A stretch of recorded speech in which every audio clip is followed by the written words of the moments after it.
மோடி ஒரு சில்லற, உச்சக்கட்டம் சில்லற.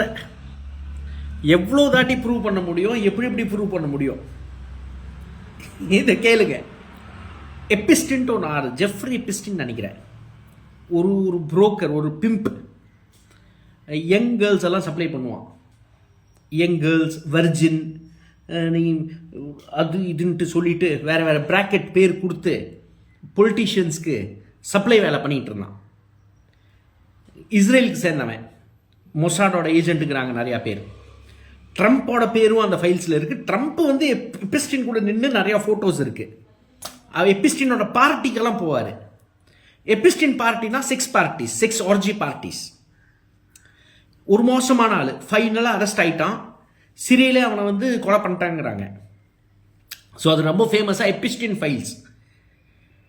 என்ன பண்ணுறதுன்னா, பொலிட்டீஷியன்ஸ், பிரைம் மினிஸ்டர்ஸ், பிரசிடென்ட்ஸ், ராஜா, இவங்களுக்கெல்லாம் சப்ளை பண்ணிட்டு பல நாட்டை வந்து கையில் வச்சிருக்கிற ஒரு பெரிய ஒரு தந்திரத்துக்கு ஒரு ஆள் இவன் எப்பிஸ்டின். இவன் மோடி கிட்ட மோடியோட பேரை மென்ஷன் பண்ணி ஒரு இமெயில் எழுதுறான். அது மோடியோட பேர் மென்ஷன் பண்ணாவே மோடி தப்பாயிடுவானா? சரி, மோடியை பற்றி ஒரு சின்ன ஒரு பேக்ரவுண்ட் கொடுத்துட்றாங்க உங்களுக்கு. மோடி வந்து குஜராத்தில் சிஎம்மாக இருக்கும் போது ஒரு பொண்ணை வந்து இன்ட்ரடியூஸ் பண்ணுறாரு. யார்? பிரதீப் சர்மா சொல்லி, கலெக்டர் புஜ். நீங்கள்லாம் கூகுள் பண்ணுங்க இதை. பிரதீப் சர்மா வந்து புஜ்ல ஒரு ரீகன்ஸ்ட்ரக்ஷன் ப்ராஜெக்ட் பண்ணுறாங்க. இந்த அர்த்குவேக் அப்புறம், குஜராத் அர்த்குவேக் பயங்கரமாக நடந்ததுக்கப்புறம் அந்த ரீகன்ஸ்ட்ரக்ஷன் பண்ணும்போது மோடி இன்ட்ரடியூஸ் பண்ணுறாரு. இந்த அம்மா தான் இந்த ப்ராஜெக்ட் எடுத்துச்சுன்ட்டு. மோடி அந்த அம்மாவை பார்த்த உடனே முடியல மோதினால. உடனே அந்த அம்மாவுக்கு உளுந்து மனுஷன். இது ப்ரூஃபோட இருக்கு. அதனால கொந்தளிக்காதீங்க. ரொம்ப டே சொங்கி பங்கிங்களா, என்னடா பண்ணுறது? நீங்கள் ஒரு ஜல்சா பார்ட்டி, உன்னோட ஹெட்டே ஜல்சாக்காரன். அதனால தான் ரேபிஸ்ட்டுக்கு சப்போர்ட் பண்ணுறான்ல இவன். அதுக்கும் வரேன் இப்போ. சரி, இந்த குஜராத் ஆர்கிடெக்டுக்கு வந்துடுறேன். மோடிக்கு ரொம்ப பிடிச்சி போயிடுது. மோடி பிடிச்சி போடவன்னு அந்த மோடி இந்த பொண்ணை வச்சுக்கிறாரு. பிரதீப் சர்மாவை சிறைக்கு அமைச்சிடுறாரு. இப்போ சிறையில் இருக்கான் மனுஷன். 10-15 வருஷமா சிறையில் இருக்கான் பிரதீப் சர்மா. எடுத்து பாருங்க. இதுல ஒரு டேப் முக்கியமா, ஆர்கே சிங்கல், குஜராத் ஏடிஎஸ்ல ஒருத்தர் இருக்காரு, ஏடிஎஸ் சீஃப் சிங்கல்ன்ட்டு. அவர்கிட்ட டேப்ஸ் இருந்தது. அவர் ஏடிஎஸ் சீஃபா இருக்கும்போது அமித்ஷா கூட பேசுற டேப்ஸ் இருக்கு. அது ஸ்பெஷல் டாஸ்க் ஃபோர்ஸ் கிட்ட கொடுக்கப்படுது. சாரி, எஸ்ஐடி கிட்ட, ஸ்பெஷல் இன்வெஸ்டிகேஷன் டீம் கிட்ட கொடுக்கப்படுது. அமித்ஷாவை விசாரிக்கும் போது ஆர்கே சிங்கலும் ஒரு குற்றவாளி, அமித்ஷா மேல கொலை வழக்கு வருது. அப்போ இந்த டேப்ஸ் எல்லாம் வெளியே வந்துருது. இந்த டேப்ஸ்ல ரொம்ப தெளிவா என்ன சொல்லுதுன்னா, அமித்ஷா கேட்கிறார் சிங்கல் கிட்ட, அந்த பொண்ணு எங்க போயிட்டு இருக்கா? அப்போ சிங்கல் சொல்றாரு, அங்க போயிருக்கா. அந்த பொண்ணோட அப்பா எங்க போயிருக்காரு? அங்க போயிருக்காரு. சரி, நான் சாஹிப் கிட்ட சொல்லிடுறேன். சாஹிப்னா மோடி. நான் சாஹிப் கிட்ட சொல்லிடுறேன். அந்த பொண்ணோட தம்பி எங்க போயிட்டு இருக்கான். ஸோ குஜராத்தோட ஏடிஎஸ் அந்த டைம் ஞாபகப்படுத்துறவங்களுக்கு, அக்ஷர்தாம் இஷ்யூ எல்லாம் நடந்தது, டெரரிஸ்ட் அட்டாக் ஆச்சு. அப்போ ஏடிஎஸோட முழு கவனம் எங்க இருக்கணும்? நாட்டோட பாதுகாப்பு மேல இருக்கணும். ஆனா ஆன்டி டெரரிஸ்ட் ஸ்குவாடோட முழு கவனம் மோடிக்கு எந்த பொண்ணு பிடிச்சிருக்கோ, மோடி எந்த பொண்ணை வச்சுக்கிட்டாரோ அந்த பொண்ணும் அவங்க ஃபேமிலியை துரத்துறதுல, வர்றதுல, போறதுல இருக்கு. ஸோ இந்த மோடி, இந்த கொடுமையான மனுஷன் மோடியோட பேரு ஜெஃப்ரி எப்பிஸ்டின் அவர் ஃபைல்ல மென்ஷன் பண்றாரு. என்னங்கிறாரு? ஆஸ் பர் அட்வைஸ் மோடியை இஸ்ரேல் போயிட்டாரு.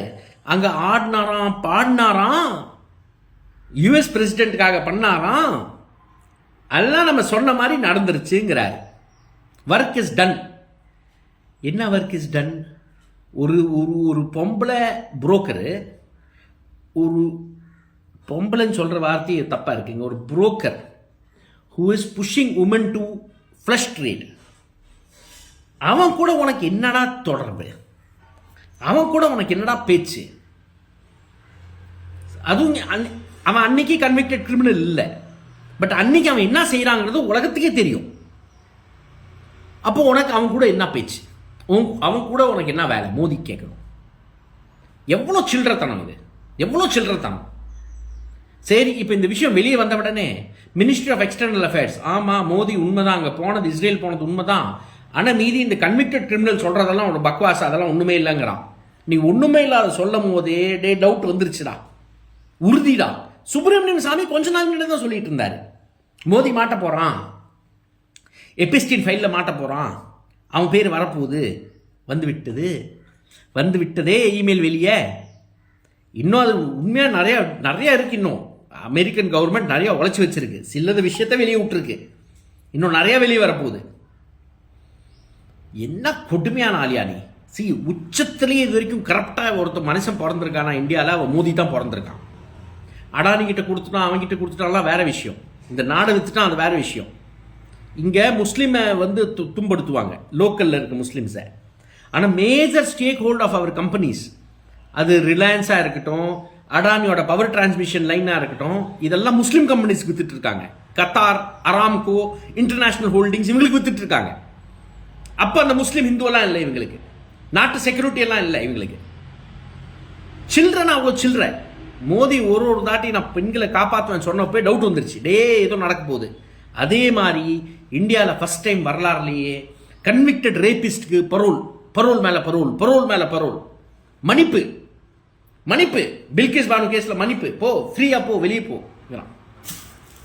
எவ்வளோ சில்லற மனநிலைங்க, எவ்வளோ சில்லற மனநிலை. அதுக்குன்ட்டு ஒரு கூட்டம் இருக்கே இந்த ஆளுக்கு கூஜா தூக்கிறதுக்கு. அத்தம் பெரிய வருத்தம், இந்த ஆளுக்கு ஒரு கூஜா தூக்க ஒரு கூட்டம் இருக்கு. சரி, எனிவே எபிஸ்டின் ஃபைல்ஸ் வந்து விட்டது. Modi die of shame man, die of shame.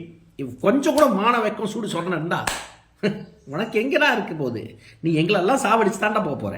தமிழக மக்கள் வந்து ரொம்ப தெளிவாதான் இருப்பாங்களே தவிர்த்து இது அயோத்தி மாதிரி ஆக்கலாமே, இதுல என்ன தவறுன்னு கேக்குறாருன்னா அப்ப அவர் எந்த அளவு இவருக்கு அறிவு இருக்கு நயினார் நாகேந்திரன் அவர்களுக்குன்னு இதுலயே மக்கள் தெளிவா புரிஞ்சிருப்பாங்க. அப்ப நீங்க என்ன சொல்ல வரீங்க? நேரடியா நாங்க அப்படிதான் பண்ணுவோம், நாங்க பிஜேபியை உள்ள நுழைக்கிறதுக்கு RSS மூலமா எல்லா காரியங்களையும் நாங்க இதெல்லாம் வந்து ஒரு சின்ன விஷயங்கள் அப்படியே குட்டி குட்டியா அரிச்சு அப்படியே பெரிய பூதாகரமா ஆக்கி அதுல ஒரு சந்தோஷப்படுறதுதான் பிஜேபியோட நோக்கம். என்னன்னா தமிழக மக்களுடைய நிம்மதியை கெடுக்கும்.